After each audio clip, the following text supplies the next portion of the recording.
Welcome to Talk Maniac. For nearly a century, the world lived under the shadow of one undeniable truth. America was the center of power. From its military might to its cultural dominance, the United States shaped the global order. But today that order is shaking. China is building an empire of trade and technology. Russia is openly challenging US-led security structures. BRICS is expanding, the dollar's supremacy is questioned, and new alliances are being forged without Washington at the table. So, is this the end of American hegemony?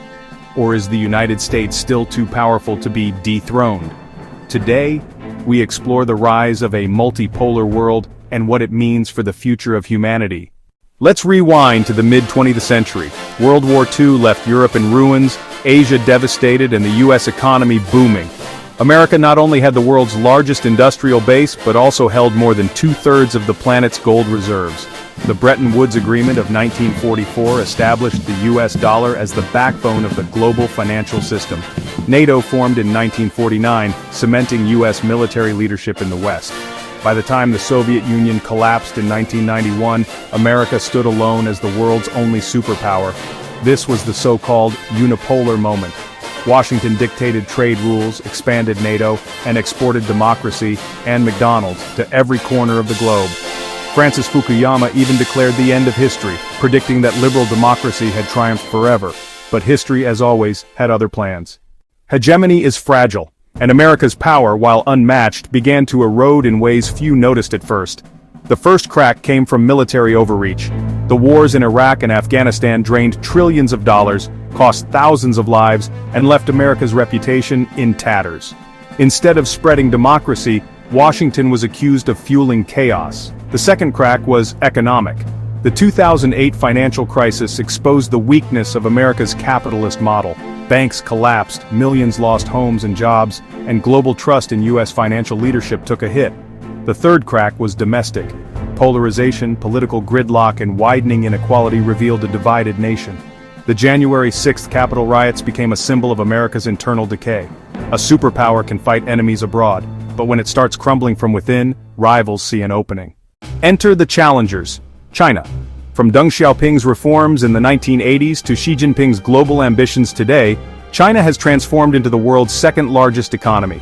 Through the Belt and Road Initiative, it is financing ports, railways, and infrastructure across Asia, Africa, and Europe.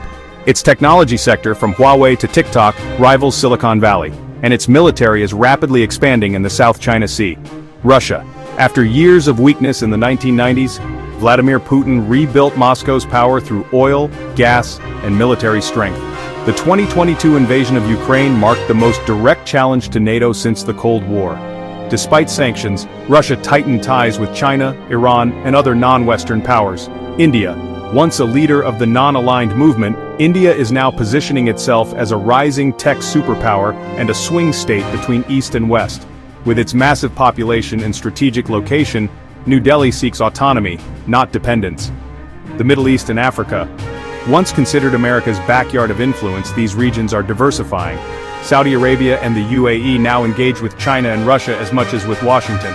Africa, rich in minerals and youthful energy, is becoming a new battleground for influence, where Beijing, not Washington, is winning contracts.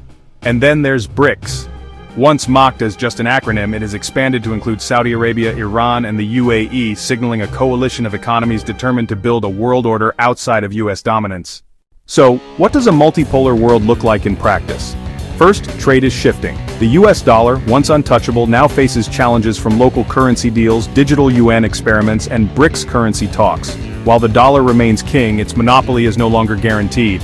Second, new alliances are emerging.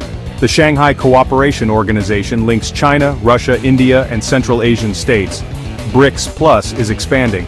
Even Western allies like Turkey question America's leadership.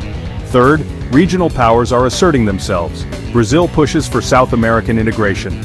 Turkey dreams of a neo-Ottoman influence. African nations are uniting through the African Union. Multipolarity does not mean America disappears, it means it becomes one major pole among several. Despite its decline, let's be clear, the United States is still immensely powerful. It has the world's strongest military, with global bases unmatched by any rival. It leads in innovation, AI, biotechnology, space exploration. It commands a network of alliances, from NATO to Japan to South Korea. But America's greatest challenge is internal.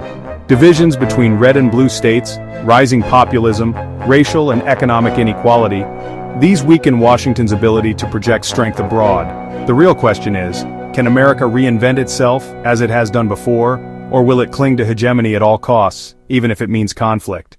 The age of unipolar dominance is fading. The multipolar world is not a prediction anymore, it is a reality.